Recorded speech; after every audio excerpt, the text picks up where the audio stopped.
All right, ladies and gentlemen, welcome back to another episode of the Mic'd in New Haven podcast. It is episode 78.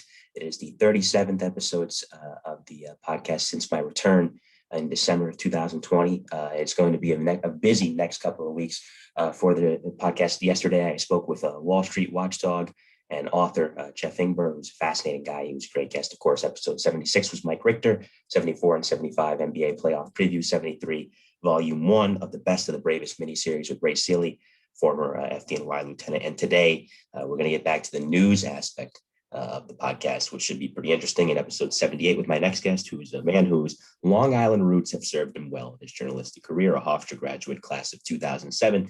He's worked on both sides of the camera as both a photographer and reporter. He's no stranger to the newsroom either. His career has seen him write for esteemed publications such as Pennsylvania's The Citizen Voice, where he served as the paper city and investigations reporter. And since 2014, he has been a law enforcement reporter for the Associated Press in New York City, where he covers both the complicated intricacies of law enforcement and as well as courts, which are equally complicated in their own right, as I'm sure he'll tell us about throughout this show.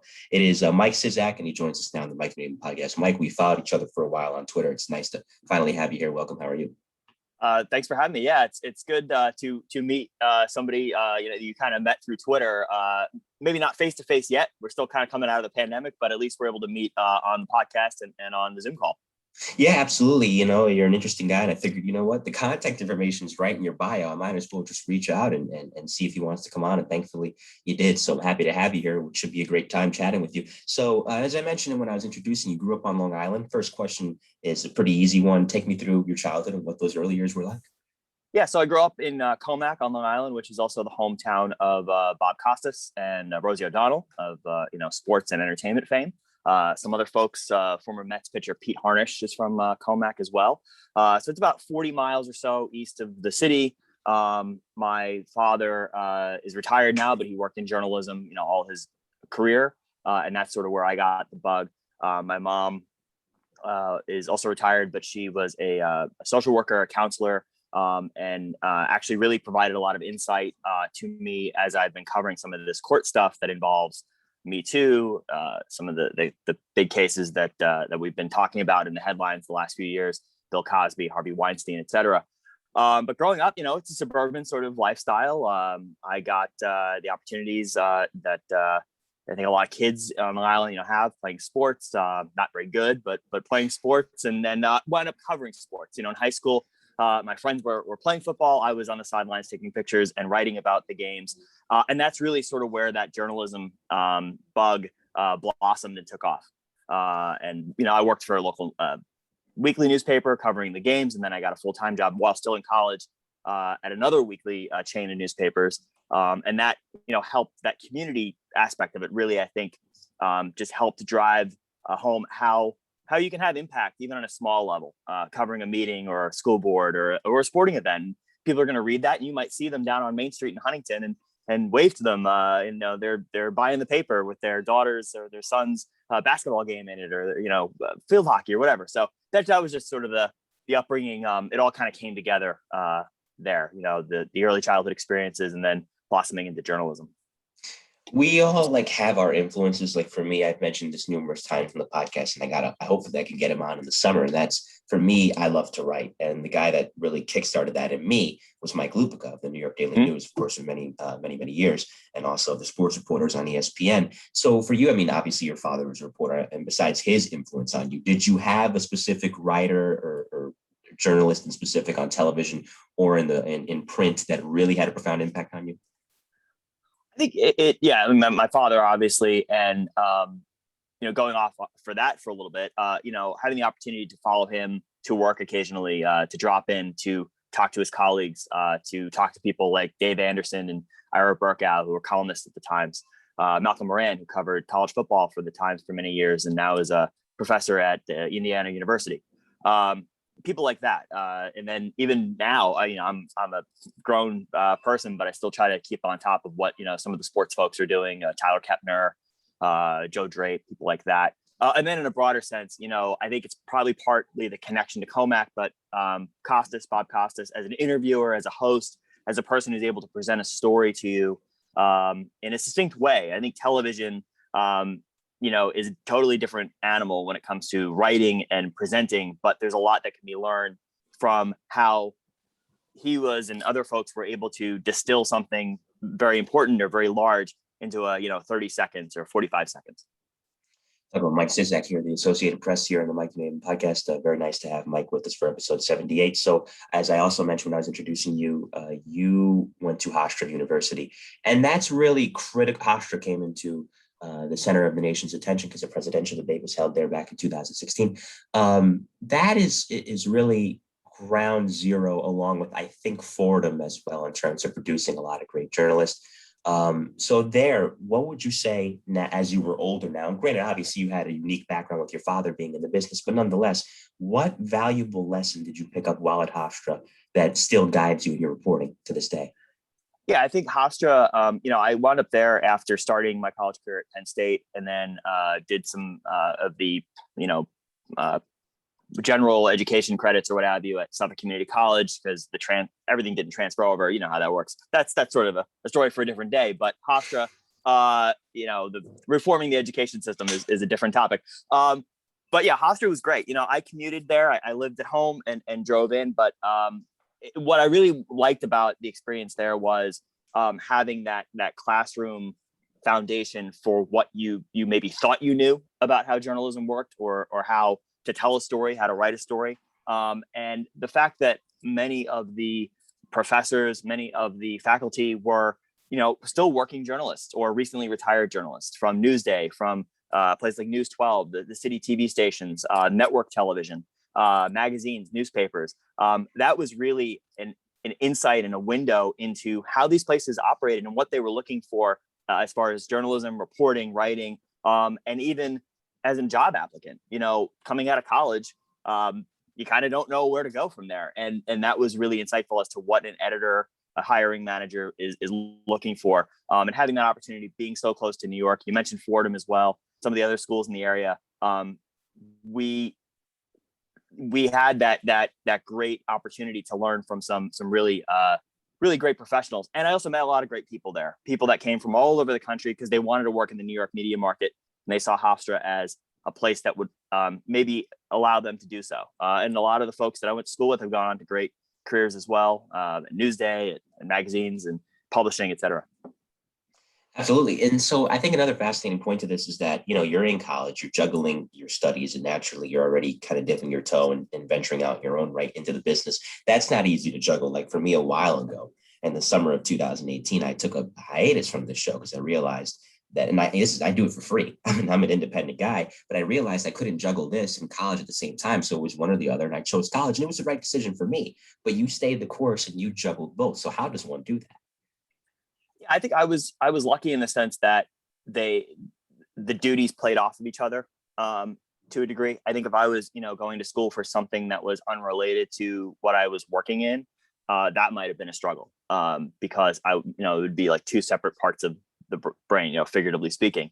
Right. I think that having the experience in the newsroom, but also work, doing the college work, was really magnified both. I think I was able to apply what I was learning to the craft immediately.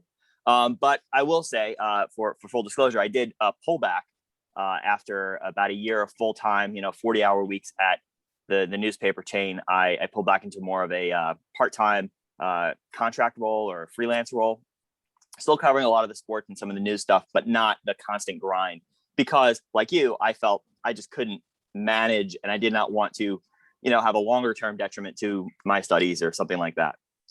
Right. And well, you have to really know yourself. You have to know what your capabilities are. You have to know what your limitations are. And I think it's interesting that you mentioned that, because for me, it was different. I wasn't going to school for journalism. It was more of a general studies approach. And so, everyone has to kind of be mindful of something like that. So it was the very same year that you graduated in 2007 that you did something that a lot of reporters do. It's very rare that a reporter starts out in his or her hometown or backyard. I think a good example of that is Alice Gaynor of Channel 2.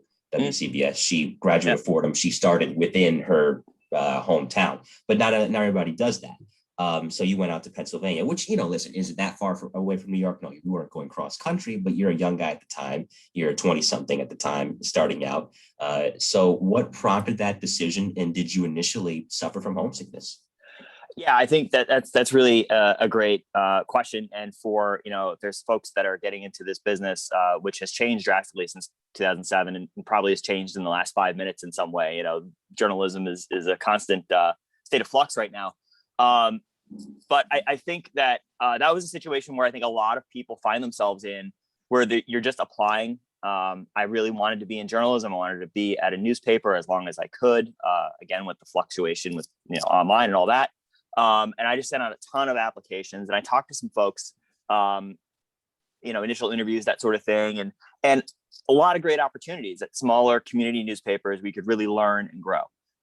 Some were very far away, and that was a consideration. I wanted to be close to home, relatively, within maybe a day's drive or so. And then one day I was at Hofstra finishing up one of my classes, and I got a call from one of the places I applied, and that was the Citizen's Voice. And the editor said, "Hey, we want you to come up. We want you to do an interview, and there's this opportunity. It's sort of this growing area of our community." And I went up, and part of the reason that I was attracted to that opportunity, besides them calling me back, was that I kind of knew the area a little bit. My father had grown up early in his childhood in the Scranton area, and that's close to where Wilkes-Barre is. So I kind of had a sense of what that area was like, very, very superficially, but still it was more than most other places. And the fact that at the time and to this day, it was a 2-newspaper town, one of the rare places in the U.S. where you're going to find competing journalists and viewpoints on that print side.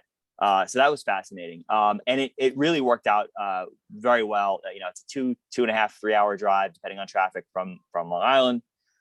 It's 2 hours from Philadelphia. It's sort of, in that there's a lot going on in that immediate area, but then you kind of get into a rural space. But it really, people say this, it's cliche, but things kind of work out for the best. And it did, because there was a lot happening there news wise that really I've taken with me to this day. I imagine, but nonetheless, I'll ask you, since you did just finish saying it was kind of a rural area once you got past the immediate area. Yeah, you grew up on Long Island, but I imagine you spent a lot of time in the city as a kid. So the city is hustle and bustle. I mean, you read about it in the papers and whatnot, keep up. Was it a bit of a culture shock for you at first? It was definitely, I don't know, culture shock, but sort of an adjustment in the sense of how people perceive things and how people view things. And no knock on the people of Wilkes-Barre or the northeastern Pennsylvania. They're great people, and I miss that area. Part of me would love to be back there covering the very interesting stories that happen there. But to see people talking about like going to the city, and that was Wilkes-Barre, or going up to Scranton, and that was like the big city, was an adjustment for somebody that knew New York City, the biggest city in the country, as sort of the city. So to understand just perceptions and scale and those sorts of things was an adjustment. And also to just understand sort of what makes people tick and what they're looking for, and how different people view politics and current events and those sorts of things. It was different from growing up on Long Island or in the city, where the city maybe leans more blue and more liberal, and at that time in northeastern Pennsylvania, it was Democratic, but it was more conservative. They called them like blue dog Democrats, who were socially conservative and more liberal in certain issues, or fiscally conservative. I mixed that up. But they're sort of vote Democrat, but they want a more middle of the road or right leaning. And that area then flipped and went for Trump in 2016, and I think in 2020 as well, although I'm not certain, so don't hold me to it. But just seeing that evolution, and it's different. Long Island has a lot of Trump supporters, a lot of folks who voted for Biden as well.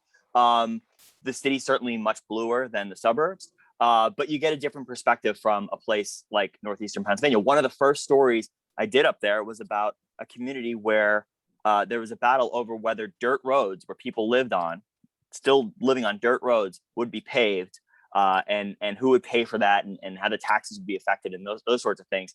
And I found it fascinating because, again, naive 20-something me was up there thinking, wait, dirt roads, in 2007 or 2007 or 2008, like that, how does that work? And what are the ramifications of that? And so it was just eye-opening.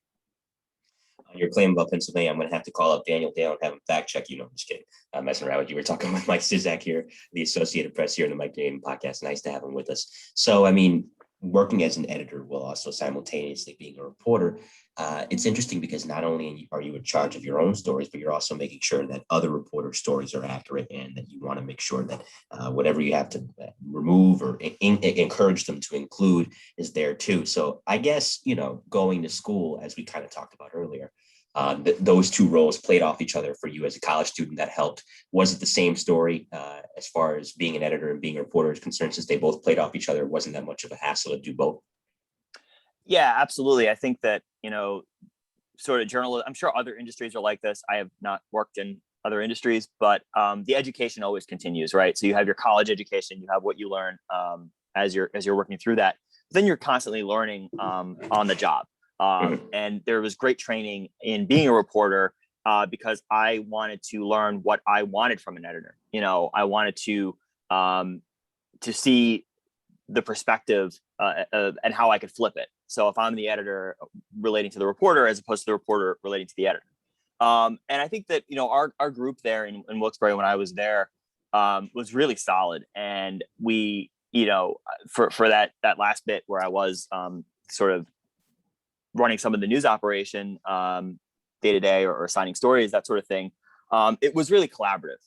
It was, not a heavy-handed thing or a top-down thing. It was let's work on this today, or what do we got going on here? What's going on with the county council or the city hall, or this whatever corruption case was going on that we were covering in the courts.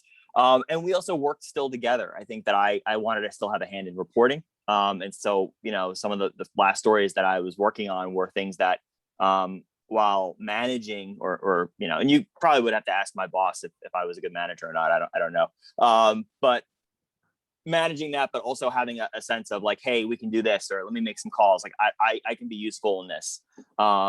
Like Michael Keaton's character in Spotlight says, more of a player coach. That was sort of the attitude that I wanted to have, because it also keeps you sharp. You're managing folks, but you also want to kind of have a sense of what's going on out in the world and make sure that you're keeping in touch with sources and keeping in touch with the pulse of the community.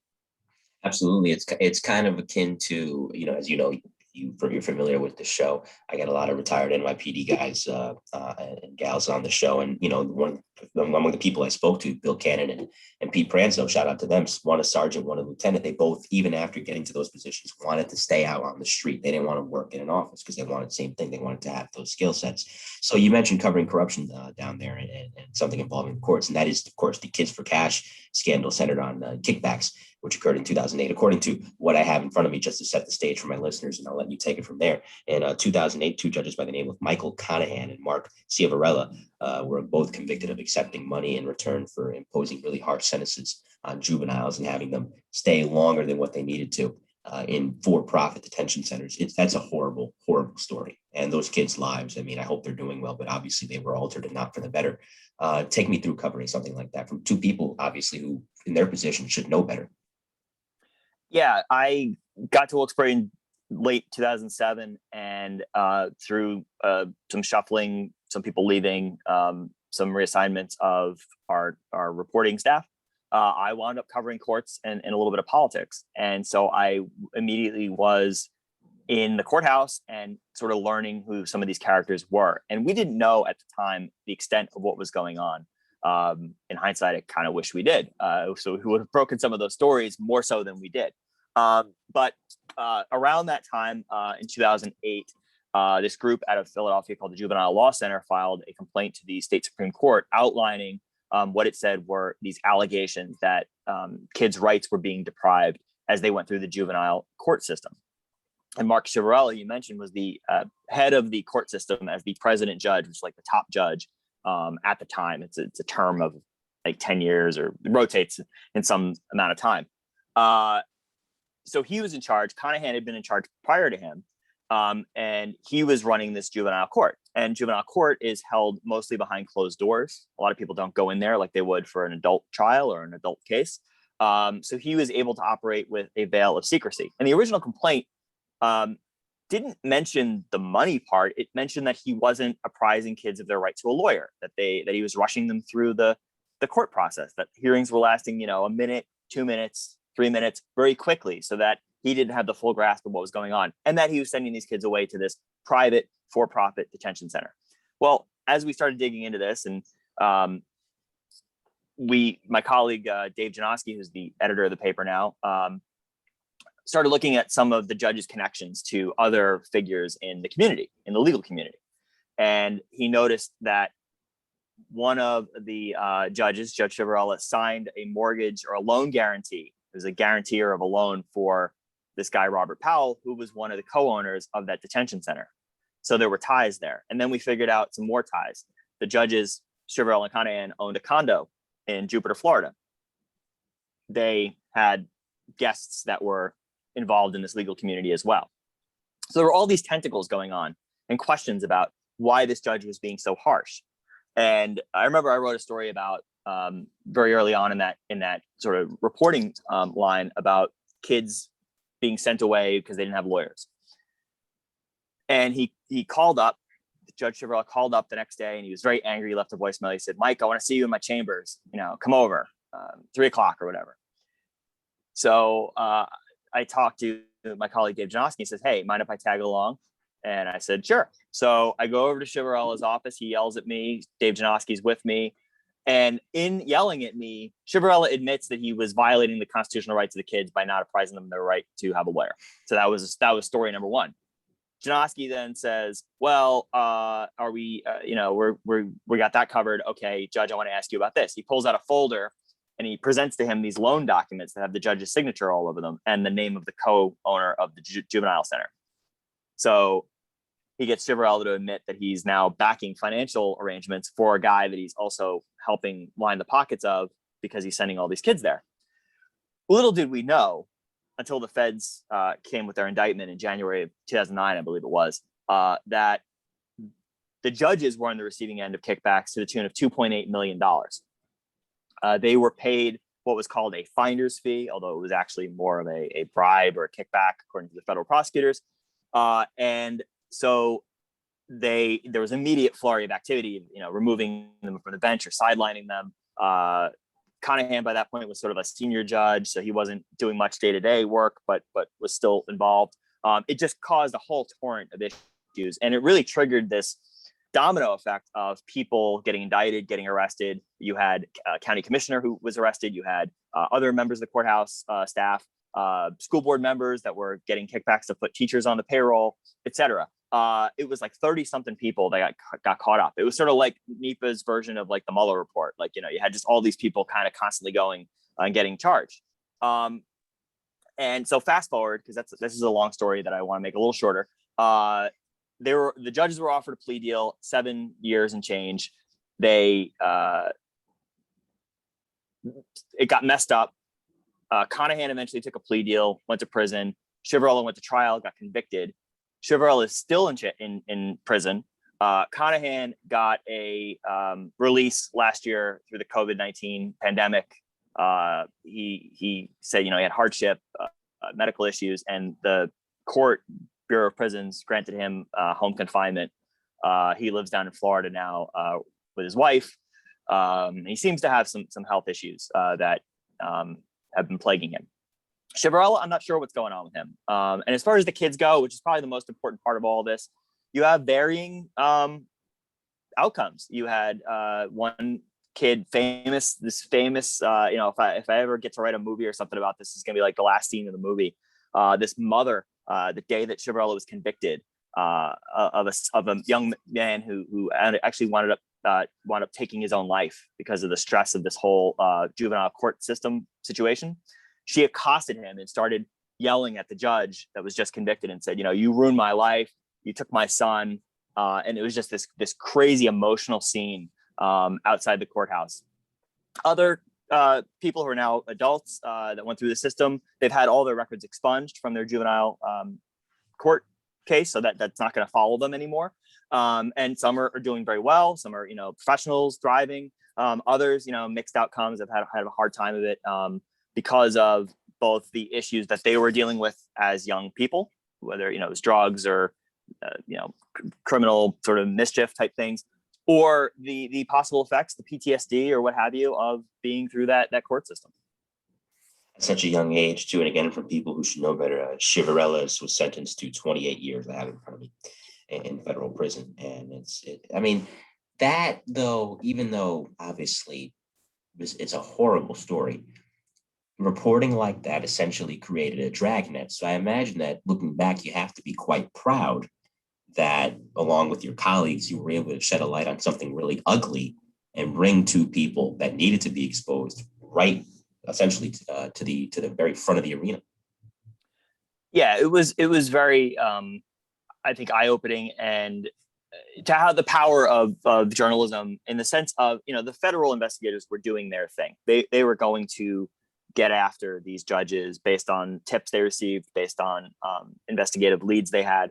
But to keep the spotlight on what we knew and to keep the story in the headlines prompted more people to come forward, prompted another review of the proceedings in juvenile court. There was a lot of talk about what was going on there. And I think that, to the credit of our staff and our editors, we didn't just focus on the scandal part, the money or the political ties. We focused on the children, the legal outcomes, the broader questions about the juvenile justice system.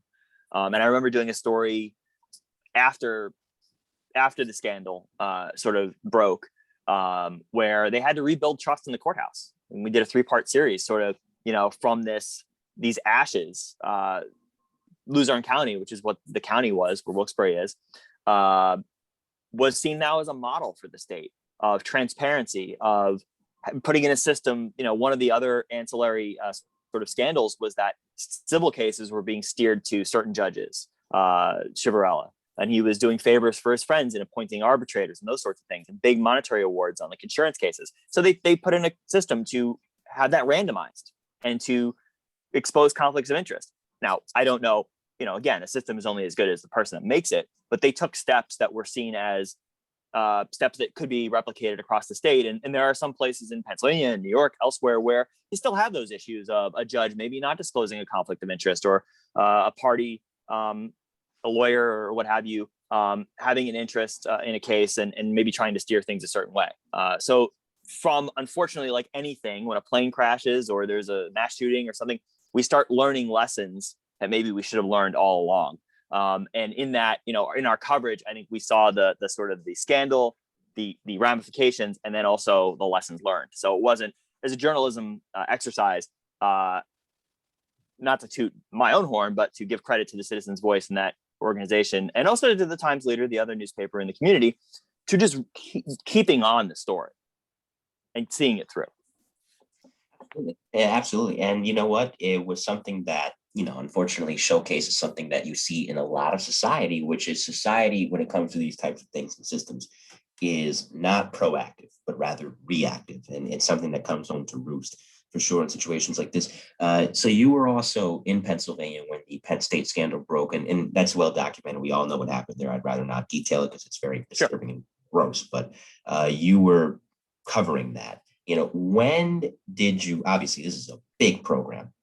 It's, even in the state that has the Eagles, the Penguins, and the Steelers and whatnot, this is almost, if Pittsburgh and Philadelphia can't agree on anything else, they can agree, I think, on the Nittany Lions. So when this scandal first broke, especially involving such an iconic head coach who had a pristine reputation up until that point, when did you first hear the rumblings of what was going on or what was alleged to have been going on? And take me through covering the unearthings of the horrors that did go on. So as far as rumblings go, I mean, there were questions, right when Jerry Sandusky retired from Penn State, just why he was doing it. He'd been successful, what was going on there. We did not know. And that happened in the late 90s. I was still in, middle or high school.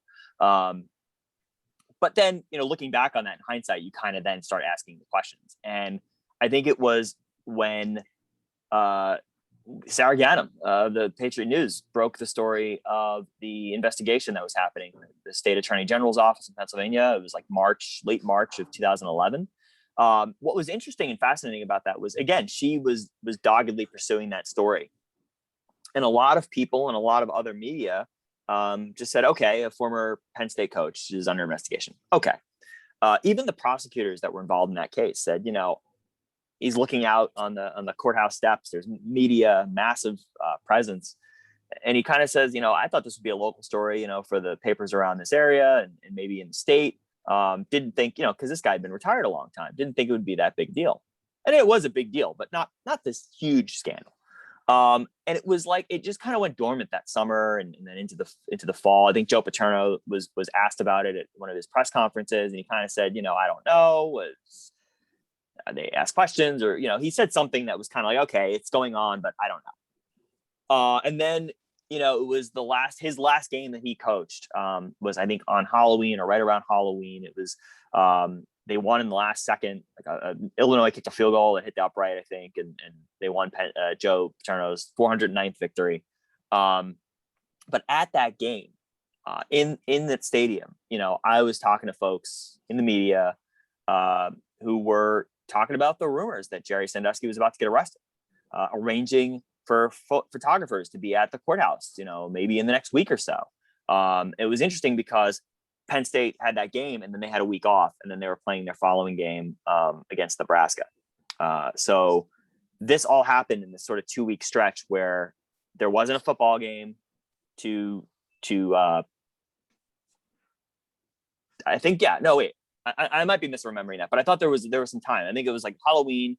He got arrested on like the 5th or something. So it was like a Saturday that they didn't have a game. And then the following week, Paterno was going to have his regular weekly press conference that got canceled. That's when the whole swarm happened. And that's when I was up there basically every day for like 2 weeks. And that obviously took down so many people and shed an ugly light on everything. And everyone came out a loser, and that most of all the victims, as we know. And again, you talk about rebuilding trust in the court system. It took a while on a much different. This is obviously a lot different. This is athletics, but it took a while to rebuild trust in that program and in that university to where, I think it's starting to come back now. I think they're beginning to move past it, but it takes a while. It really put a black eye on that entire university. And then, of course, Coach wasn't around much longer after that. He ended up dying, I believe, a year or 2 years after that. And you were among the first to break that he was at the end.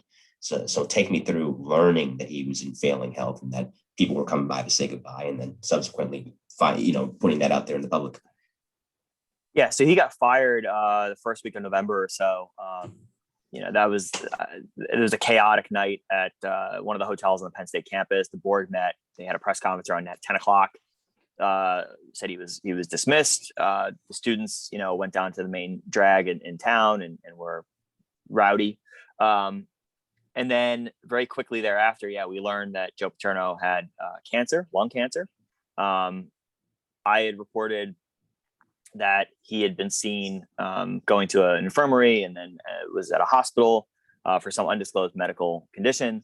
The following day, his family confirmed that he had been diagnosed with lung cancer. I was traveling that day from State College, where Penn State is, to Columbus, Ohio, where the team was going to play Ohio State the next day. And being at the team hotel was a window into just how the team learned about the diagnosis, how the diagnosis was made. I saw the team doctor in the elevator and started talking to him and got some details that were, sort of, he gave the caveat of HIPAA, but said, I'm able to tell you X, Y, and Z. And then from there, it was a quick decline. Say what you will about Joe Paterno's role in the Sandusky saga. And the blame that has been placed on him. But just to go from coaching, at the end of October to dying, in the January 22nd or 23rd, I think it was a matter of months.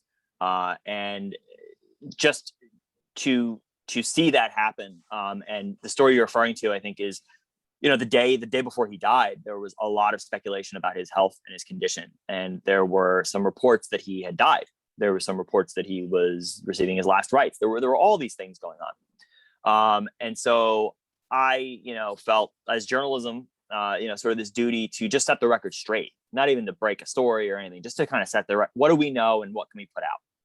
So, I had sourcing that said, he is dying. His family thinks he's going to die soon. And they were inviting people close to them to kind of come in and say goodbye. So he wound up passing away we published a story on Saturday night. He wound up passing away the next morning or sort of the overnight hours. So that story was out there because, again, I just wanted to kind of set the record straight. Like, I had this information. How can I share that with people? Just to, he was eventually going to die, but just to make sure the sequence of events was correct in people's mind. Right. Yeah, you don't want to get that wrong, because it reminds me when DMX was at the end, that some people were mistakenly putting out, no, he died. And then it's like, well, wait a minute. No, his family has to come out and say he's not dead yet. He's still on life support. And eventually, sadly, he did die. But you don't want to jump the gun. It reminds me of a story, actually, not that I was around for it, but 1994, when Richard Nixon was at the end.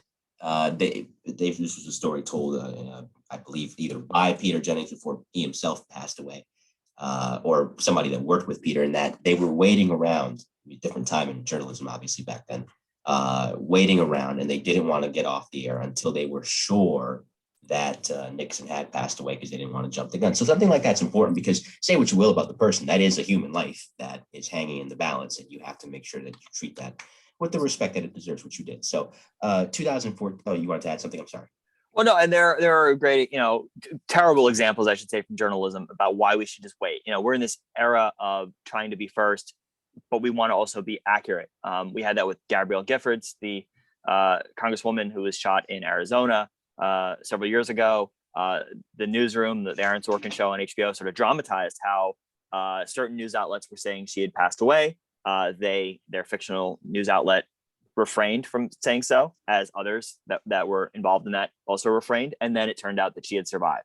You don't want to, pronounce, as I think somebody that this has sort of been often told, the news media doesn't pronounce somebody dead, a coroner does, or a medical examiner does. Like, we are not in the business of making that pronouncement. We need to have accurate sourcing. So, even when you read an obituary about somebody who maybe isn't involved in a breaking news story, or a football coach, or a former president, you have his son said, or his family said, or, it was confirmed by so-and-so. Like, there's a lot of care that goes into reporting somebody's death. Absolutely. It sounds macabre to say that, but it's true, because this is real life. It's not like I used to watch wrestling as a kid. It's not like you open the casket, the Undertaker sits up, he's like, oh, he's alive. No, this is real deal. This is definitely the real deal. So it's interesting that you described that process, and thank you for doing that. So you came home to New York City, in 2014, when you were brought by the Associated Press to its head bureau, which is, of course, based in the city. So this new opportunity was obviously very thrilling. You're coming back home. Now you're really working in the main event of news. A city of 8 million people, something's always going on. But nonetheless, you built your ties in Pennsylvania. You had a great time, as you described earlier. Was it hard to leave? It was a bittersweet, departure. I think as it is for a lot of people that leave a place that they've kind of grown to love and to know. Again, the benefit, I think, of being in Wilkes-Barre was that it's so close to New York. So I was able to go visit the city, back to Wilkes-Barre, and people from there would come and visit New York. And so you kept those ties up. But yeah, it was an opportunity that I felt at that point in my career I couldn't really pass up. I had met the editor who was in charge of the East region at the time about a year earlier at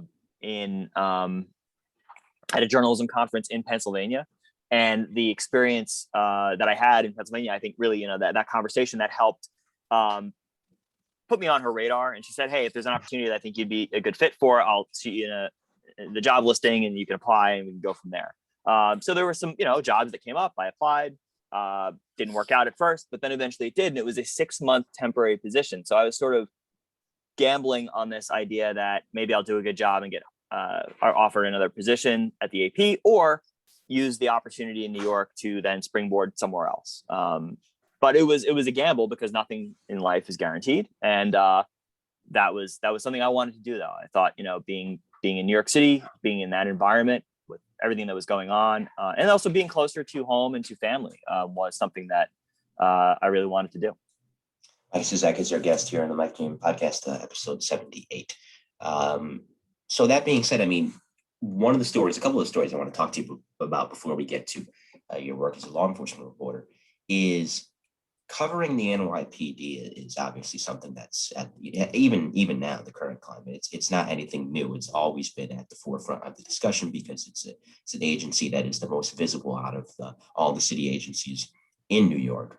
But the FDNY is something that doesn't get covered a lot. It's kind of just whatever goes on at the FDNY is kind of considered to be in-house amongst the brass and amongst the members of the department. So you had a unique story in which you essentially stuck up for the ranking file that we're having an issue that I'll let you take the reins and describe exactly what it was, because this is a pretty fascinating story. Refresh my memory because I don't remember what you thought. Sorry. We'll come back to it later. So instead, I'll move on to another story in regards to your work covering New York City's double-decker problem, something that the city was not really enforcing. This is back in 2014. It seems such a mundane issue now with everything else that's going on. But take me through that as well. We'll circle back to the FDNY issue. Sorry about that. No, it's all right. The stories blur together. The double-decker, that's a sort of the thing about New York City that was interesting, right? And fascinating, still is that you have these things that happen in New York that don't happen other places, and things you have to think about as a journalist that maybe you don't think about in Wilkes-Barre or Philadelphia or anywhere else. And that's the double-decker buses, the tourists. So there was an incident near Times Square, or in Times Square, where a double-decker bus crashed. I think a person was killed. And I wanted to look into, who regulates these buses, who's in charge of making sure the drivers are responsible drivers and have a clean driving record and those sorts of things. And what we found in our story, in our reporting, or my reporting, was that it's sort of a hodgepodge of agencies. It's like the DMV, but it's also the Transportation Department, and it's also like the City Consumer Protection Bureau, or that's not, it's a different name. But so like the business of running a double-decker bus is regulated by the City Consumer Protection Agency, but the drivers are regulated by like the DMV, but then the bus companies are regulated by the Department of Transportation. And it was such a hodgepodge of like issues because we figured out that in that case, the driver of the bus that crashed had various license suspensions and other demerits on his driving record, but that was in New Jersey and he was driving in New York City. So there wasn't that communication between the agencies. And it just raised a lot of questions about how these buses that you see every day in New York City taking tourists around and people are having a good time, how those buses are regulated so that they aren't putting people's lives at risk. And I thought that was an example of, a unique story for New York City, but also a story where you maybe are doing a little bit of good. Again, not to toot my own horn, but at least we were shining a spotlight on a problem. Didn't necessarily have the answers, but we, put the agencies that do this regulation and some of the companies that run the buses on notice that we were paying attention. And I get that there's a lot of different things that are going on, but my mentality has always been, well, why wait? Take even something as simple as a pothole in the road. Why wait until somebody takes a bad turn and runs into a light pole and injures themselves, or God forbid dies, just to do the simple job of paving it? Yeah, I know there's money involved and things like that. Maybe you want to spend that money elsewhere, but if you can eliminate it before it becomes an eyesore or before it becomes a major deal, then do that. It's like there's an old saying, why do I have to cut off my thumb to know that I need it? And if only more people understood that, well, then something like that wouldn't have to have been an issue. So you are operating currently as the law enforcement reporter for the Associated Press. It's an interesting thing. I had the late, great Leonard Levin on this podcast a few years ago, who for years chronicled the NYPD for Newsday. And he had his battles, not so much with the rank and file. I think the rank and file appreciated him, but with the upper brass. And especially now, they're a bit more guarded. With everything that's going on. I mean, they're on the defensive, and say what you will about that, rightly or wrongly. So in a time like this, I do want to ask, I think a lot of people understand that most of these people in the rank and file are good people that are trying to go out there and do a very dangerous job, but do it the right way and do it the way it's supposed to be done. But of course, as with every profession, you have those that don't. So how do you balance trying to make sure, especially, and how toxic social media can be, making sure that you highlight the bad, but also making sure that you cover it fairly and don't come across as painting the entire profession with a broad brush that they don't deserve. Yeah, it's a really great question and a difficult balance, I think, for journalism. For so long, journalism, local newspapers, local news outlets, wire services have been reliant on the police and still are for information about crimes that happen, about things that are going on in the community. But we also have the mandate to hold police accountable when they do things wrong. I think sometimes we also highlight police when they do things right. And beyond the call of duty, so to speak, beyond the day-to-day, but the big rescue or something like that. My mandate's a little different because I work for a wire service that sort of is national or international in scope. So I'm not necessarily doing some of the day-to-day stuff that my colleagues at the Daily News, the Post, Newsday, New York Times, TV stations, et cetera, are doing. But sometimes, you do have to have those battles with the higher ups about, statistics or about how discipline is done. Not so much that I am an advocate one way or the other, but that we want to know what's going on. We want transparency. And you saw that with the 50, the police personnel records that were hidden for a long time under 50A, and that was repealed and the union sued to block them from becoming public. And you still have issues. They are now public, but is the NYPD releasing all the material it should under the law? Those are sort of battles that you have to fight as a journalism community and also as an individual reporter. But I do think you bring up a really good question about sort of the balance of being a law enforcement reporter just in 2021 in the United States and covering the NYPD. Sometimes I wonder, am I are all my stories just negative stories about the police? Are all my stories positive stories about the police? And you want to strike not a balance, but just an accurate representation of what's going on. So, if a police officer is injured or killed in the line of duty, of course, we're going to cover that. We're going to talk, unfortunately, just a few weeks ago, the officer was killed in Queens. Yeah. In Queens, by the allegedly woman that was impaired, had been drinking, police say. That was a situation where, the funeral, it was just a very emotional event.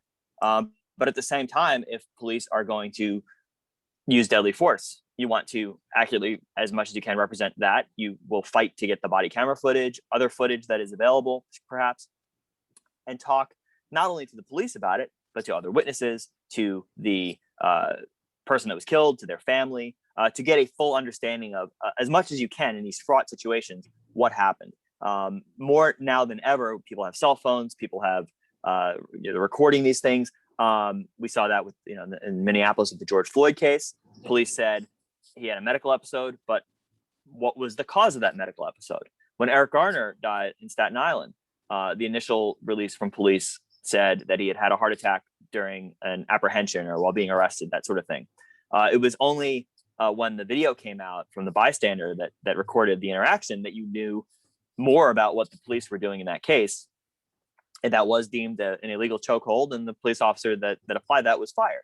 So I think it's incumbent on us just to have, I guess it's a long-winded way of saying, just have your ears open, be receptive, and don't prejudge things. I think we often, and that goes for rank and file police too. Some people may see a police officer standing in the corner and think, this is a terrible person because they don't like the police for whatever reason. What's been going on in the headline certainly would not help that. But there could be, and there are police officers who don't like what's going on with bad cops, and they will try to speak out. And they will try to speak out, or they will try to signal that in some way.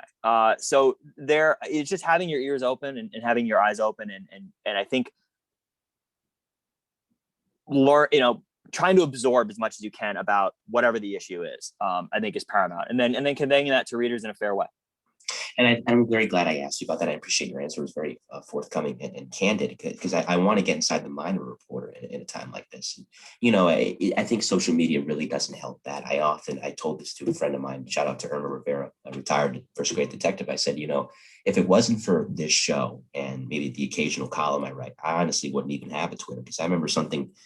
I mentioned the toxicity of it. I remember something last year where I saw a video of a police officer who had pulled his gun. This is in New York, in the city. And I'm like, well, whoa, the video was in such a way. I'm like, whoa, what are you doing? Why'd you do that? But the full video came out beforehand that his reason he did that was his lieutenant had just gotten hit and nearly killed in the back of his head with a brick. So something like that. I mean, that was during the protests. Yeah. Right. We as a society sometimes have the tendency, and I have to catch myself from doing it in general. I'm not a reporter, but even anybody, to not just jump to a conclusion, to just wait. You talked earlier about this thing about wanting to be first. Sometimes that's detrimental. And it could really, especially in your position working for an outlet, it can not only ruin the reputation of an individual reporter, but it can ruin the reputation of a given outlet that wants to maintain its credibility. And you talk about credibility. I'm not just saying this because you're here. The Associated Press, a lot would say, is at the top of the list. So that being said, I mean, getting back to you, you've had a really nice career. You've been around a long time. What are some of your goals that you have for your career going forward? So yeah, just to underscore your point, I mean, I think that's a daily. I think a good journalist is constantly asking himself, herself, theirself that question. Am I being fair? Am I jumping to conclusions? I think sometimes we see something and it's so horrible, and we think, oh my God, I got to write the story right now. But no, I also need to call. And people have their opinions about this. They ask, why do you need to even give a call to the other side to give them space? Like, why are you doing that? And our job is not to take one side or the other. It is to assess assess the facts, gather the facts, and present the facts. So to just want to underscore that what you said is so vital to this understanding of in this time of hyperpartisanship and cable news caters to one side or the other. Social media, people will find the tweets that they agree with. And so often, that our job is to not be a tweet you agree with. It's to be a tweet or a story that informs you so that you can, better be a better citizen and also form your own opinions based on the facts that we present. Going back to your original question, and I'm sorry that I sort of rambled on a little bit about I'm glad that you added that. It's fine. Goals. I think we're in such an interesting time right now. With this COVID thing, I think it looks very promising that things are sort of thawing out and society is getting back. More of the restrictions have been lifted. But I think the last year, has been a real time of reassessment of personally, like what my goals and my career are. And I think that it's also a time for gratitude. So many colleagues in journalism have left the profession or have been laid off because of consolidation and those sorts of things. So I am grateful that I work in this profession and that I work at the AP. I think, short-term goals are to continue covering law enforcement, branching out into other sort of related areas. Been doing more stories on like the federal prison system and some national law enforcement issues. And then I think once things settle down, we're not due to be back in the office full time until September.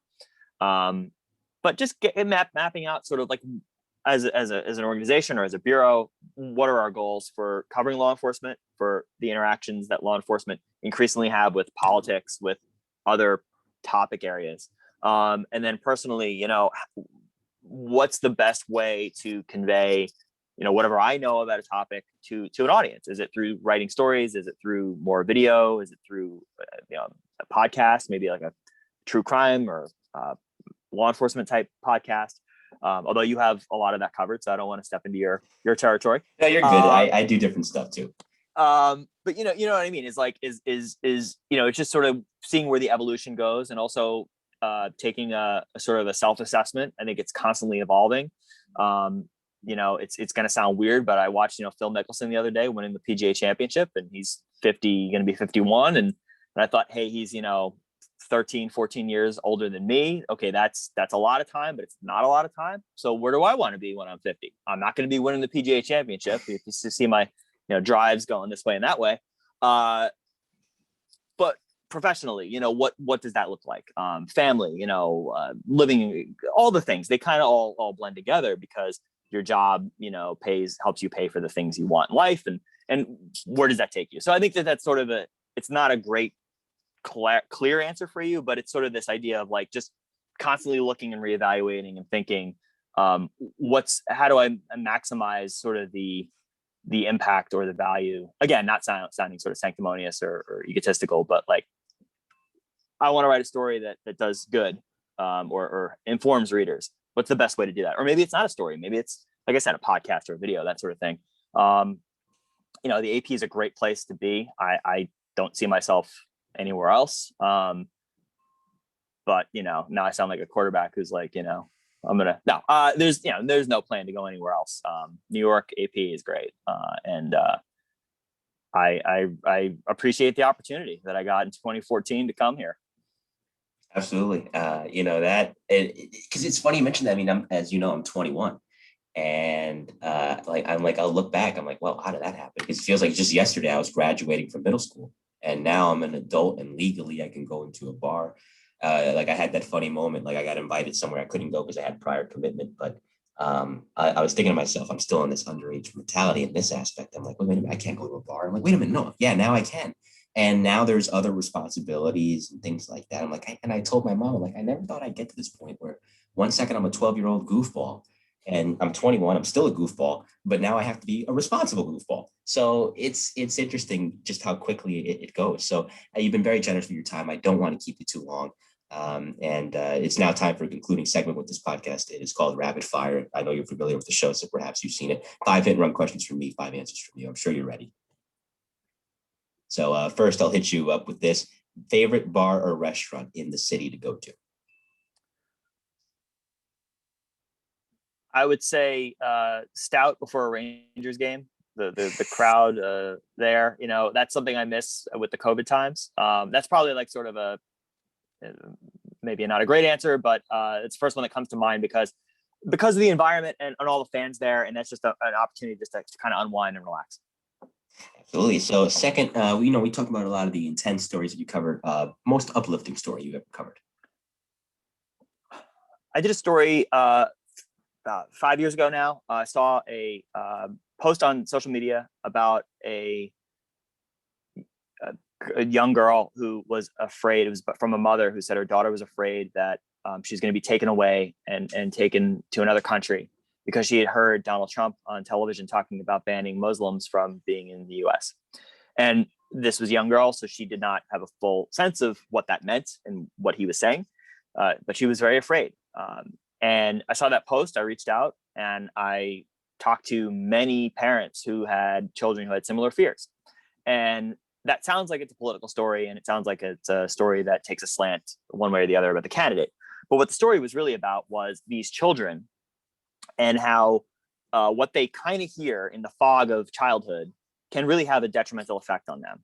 And the uplifting part of it was, after the story published, there were people from people, soldiers in the military, to all sorts of people that reached out to these children and said, we got your back. You're an American, we're Americans, and we're in this together, and you're not going anywhere. And really reassuring them that their home was their home. And again, that might sound a little political, but it certainly was uplifting to me to see the impact of the initial story, that so many people were reaching out and saying, hey, these children who didn't know anything about politics were so scared, and then were so reassured. Third, favorite neighborhood in New York City, if you have one, besides the one you live in, of course. But wow, let's see. I like it's like I'm running for mayor. I'm gonna give like the wrong answer. I like sort of like the Soho area. I like walking around. When I was covering the Harvey Weinstein trial, I'd take the subway down and then get off and walk over, and just seeing the city kind of coming alive in that time. Like it was the time of day when maybe like the city that never sleeps was like sleeping a little bit. You saw the newspapers and the doorsteps and all that. And that was really cool. And then I know it gets a bad rap, but like Lower Manhattan, I think walking around some of the areas where like, colonial Americans were like living, and like, you know, the Native Americans that were there before that, you know, and just kind of immersing yourself in the history. But the thing I love about New York City, and this is not a rapid fire answer, it's a long-winded answer again, but you can go anywhere in the city and just learn so much about the people, about the neighborhoods, and about the history. And often I'll find myself, and again, it sounds like I'm running for mayor, but I'm not, is that I'll like find myself going like Wikipedia or like looking up in a book, like, all right, so wait, how did this place get its name? Because like you've lived in this area your whole life, and there's so much more to learn. But let me just add this the same way I'm sure a lot of reporters have. Retweets do not equal endorsements in their bios. I just want to say podcast episodes do not equal endorsements either. That's fine. So, you know, you are a New York Rangers fan. We disagree on the baseball team you root for, which is the Philadelphia Phillies, but that's fine. We have 2009. But as far as your favorite Rangers, top 5 favorite Rangers of all time. Probably all from my lifetime, as far as playing. Mark Messier, I think, helped a lot of people fall in love with the game. Your recent guest, Mike Richter, Henrik Lundqvist. I think from the new group, Artemi Panarin, you know, is sort of the spark that I think will take that team at some point very far, I hope. Yep. And then last, you know, I would say, I met him once at a thing, and he was really cool. Stefan Mattel, like one of the greatest moments of all time. Yeah, sent the Rangers to the finals. I think we're coming up on the 27th anniversary of that. Because today, so it's funny, today is actually the anniversary of Messier's hat trick in Game 6 against the Devils in '94. So in 2 days, which is going to be today's Tuesday, so Thursday is going to be the infamous anniversary of the Mateau game, which Devils fans everywhere cringe at. But they got 3 Stanley Cups. They shouldn't complain about anything. Yeah. So they should be fine with that. And fifth and finally, you know, given your experiences, what advice would you give any young person looking to enter this profession? I would say to have an open mind, to ignore what is going on, not to ignore social media, but to use it as a tool to inform yourself, but to not let it necessarily guide you or your heart, and to just ask questions. Too often, I think people who are not journalists have a preconceived notion about what's going on. They assume, they see smoke and they assume, oh, that must be a fire, the house is on fire, and maybe somebody's burning something in the backyard or what have you. So just have an open mind, open eyes, open ears, and talk to as many people as possible, and read as much as you can. And read differing viewpoints. You know, you might not want to turn on one channel or the other, but do it. You know, if you're a Yankees fan, listen to the Mets broadcast once in a while, because they might be doing something that you're going to learn from. And you know, Howie's great. He is. But you know, so I think that's the thing. It's just, you know, going back to the thing I said earlier about, you know, sometimes there's blood. I talked to a college class and they say, you know, do you always call the person that gets arrested, or the person that's the defendant in the case, or the person that was accused of the Me Too allegation?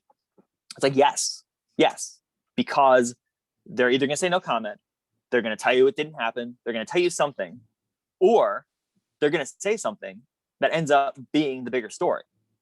So the due diligence, the job is to make those calls and to gather the facts. And we need that more now than ever. Absolutely. I mean, that's, and you know, that goes to show that for anybody that might be down on the press these days, there's still a lot of great work being done. So nobody should write it off. And I've said this numerous times on the show before, I do not like generalizations. And that's why it's part of the reason why you're here. I want to show people, you know, the good things that are going on in the press. And I'm very glad you stopped by for what was a very great episode of the Mike to New Haven podcast. I can't wait to edit it down and get it up so that everybody else can hear it. I hope you had a good time. And before we go, let's promote ourselves first. Where can people find you?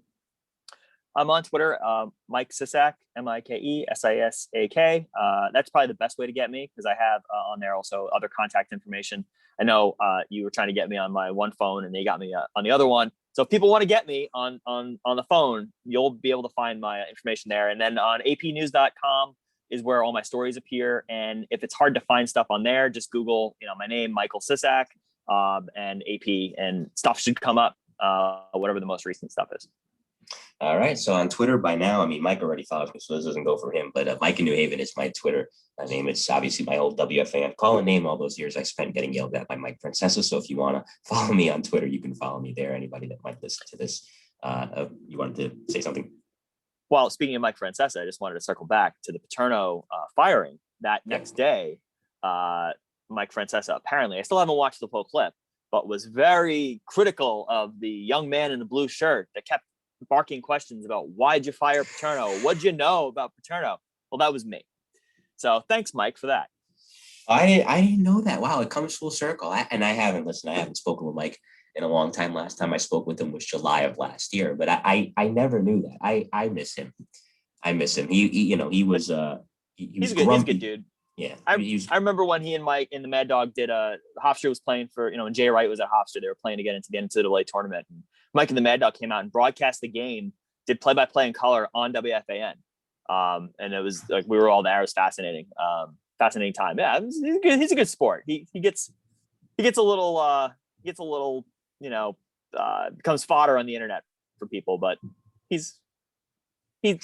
there was more right with New York sports radio than wrong when he was on. Yeah, he had me in a studio, which was the nicest gesture he could have done for me. I mean, I greatly appreciate that. Nobody would have knew who the heck I was unless he, was willing to entertain me. And so I'm glad that he did. So like I said, Twitter, Mike in New Haven, LinkedIn, Mike Cologne. This part does apply because we're not connected on LinkedIn. Mike Cologne, just type in my name, of course, MIC''D, because there's a bunch of Mike Colognes out there, but you'll find me if you do that and connect with me there if you haven't. Of course, Instagram, original_MC1. I don't post a lot on Instagram, but I'd be happy to have you nonetheless. So I'll promote that. And of course, you can find this podcast just about anywhere. We're on every audio platform. We are on YouTube, where it's kind of like the old Imus in the Morning simulcast. He's on MSNBC and he's on WFAN too. If you want the video version of this podcast, my YouTube channel is MC's Audio, MC''S Audio, where Tuesday evening, whenever you listen to this, but if you have the time, Tuesday evening, 6:00 p.m. Eastern Standard Time, this will be going up as a premiere, and then you can catch the episode on all audio platforms tomorrow morning, Wednesday morning, that is, of course. So great stuff coming up later in the week. Friday is going to be Bob Ryan, the legendary Boston Globe columnist. Looking forward to that. Hopefully I'll be broadcasting you that one after a Knicks Game 2 victory in their first round series against the Atlanta Hawks, June 1st. That is a Tuesday. Kirk Minahan is going to be coming up, Barstool Sports, formerly of WEEI up in Boston, and June 7th, which will end this 5-man gauntlet, which has been a lot of fun to do. Dennis Smith, retired FDNY firefighter, author of Report from Engine Company 82. So all that being considered and said, on behalf of Mike Sisak, I am Mike Cologne. We will see you next time. Take care, everybody. So long.